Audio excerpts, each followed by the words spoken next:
The delivery challenge. Gene editing has given us the power to rewrite life's code, but that power means nothing if the tool can't reach its target.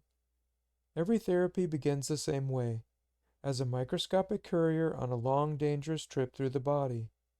First, it has to survive the bloodstream, using stealth to avoid immune patrols. It may also need to slip past the blood-brain barrier, a wall so tight it keeps out nearly every large molecule. Next comes the cell membrane, a slippery lipid bilayer that blocks most cargo unless the courier can fuse or be invited in. Even if it gets inside, the payload can be trapped in endosomes, tiny bubbles that digest intruders, unless it's engineered to break free. And finally, for DNA-based therapies, there's the nuclear envelope, the last locked gate protecting the genome itself. Each barrier demands its own trick: chemistry, disguise, timing, or just persistence. That's why delivery has become the real frontier of gene therapy. Can we find a way to deliver gene therapies into the cells where we need them? Viral vectors, our first attempt at delivery. Viruses have already mastered the art of evading the immune system and entering cells, so we borrowed them. Adenovirus led the way in 2003, carrying large DNA payloads but often triggering strong immune responses. Adeno-associated virus followed in 2012, smaller, safer, and precise enough to treat rare diseases. But these living couriers have a major flaw. They can't be reused easily. Once the immune system learns their signature, a second dose may never work again. Each one-time therapy must be designed and grown in massive bioreactors filled with living cells, then purified, tested, and certified one vial at a time. That's why these treatments still cost hundreds of thousands of dollars. Lipid nanoparticles, water-based chemistry. Lipid nanoparticles, or LNPs, show how chemistry is beginning to work like biology, using self-assembly in water to build functional systems that operate inside living, water-based organisms. No living cells, no viral factories, just simple molecules that organize themselves in water. It was the beginning of water-based chemistry for biological applications.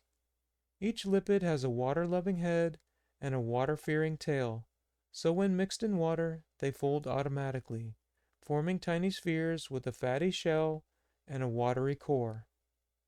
That made them perfect couriers for RNA, which dissolves easily inside. In 2018, this chemistry reached the clinic, and the COVID vaccines made it global. For the first time, we had a fully synthetic, water-based transport system, reusable, adaptable, and scalable. Each therapy simply swaps in a new RNA sequence, cutting costs from hundreds of thousands to just a few $1,000s. Reliability soared, repeat dosing became possible, but limits remained. LNPs can't yet carry DNA. The molecule is too large, too fragile, and needs to reach the nucleus to work. LNPs just aren't built for that step. They're optimized for RNA and protein payloads, not for full genetic edits. Polymer nanoparticles, water-based chemistry 2.0. Polymer nanoparticles take water-based chemistry to the next level, replacing simple fats with modular plastics. Like lipids, they self-assemble in water to form tiny spheres, but polymers offer far more control. They're made from long carbon chains that can be shaped, charged, or blended to fine-tune how they behave in the body. Each chain has parts that attract water and parts that repel it, so they fold automatically, water-loving sides facing out, water-fearing sides tucked in. During assembly, strands of DNA, RNA, or protein can become trapped inside or attached to the surface. The most common versions use biodegradable, biocompatible plastics, materials that dissolve into harmless byproducts the body naturally recycles. Inside the body, these shells can slip through cell membranes and release their cargo, quickly or slowly, depending on how they're built. It's mix and match chemistry, able to adjust charge, release speed, and targeting in ways lipids never could. But each new formula must still be developed, tested, and approved one at a time, costing hundreds of thousands. Over time, as these designs become standardized and reusable, costs are expected to fall to the tens of thousands per application. Exosomes, back to bioreactors. Every cell in the body pinches off tiny bubbles of its own membrane, complete with surface proteins and all.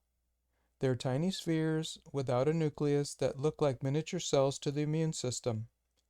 These lipid bubbles, called exosomes, constantly circulate through our blood and tissues by the trillions, carrying bits of RNA, proteins, and chemical signals between cells. To turn them into delivery systems, we have to reproduce that process outside the body.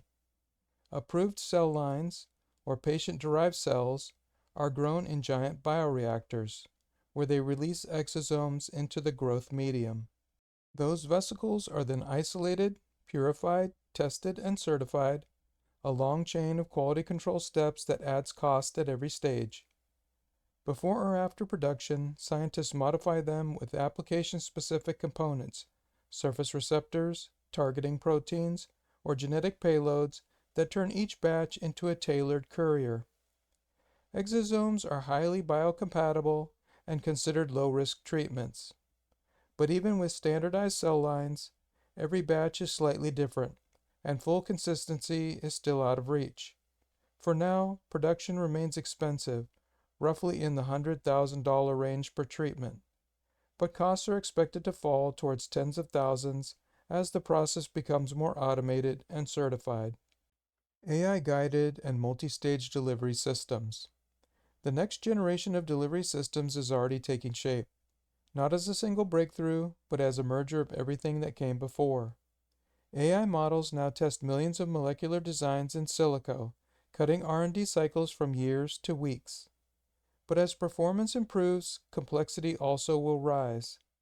To reach longevity escape velocity, we'll need hybrid delivery systems that combine polymers, lipids, and exosomes into nested multistage carriers, able to move any biological payload safely to any part of the body without off-target effects.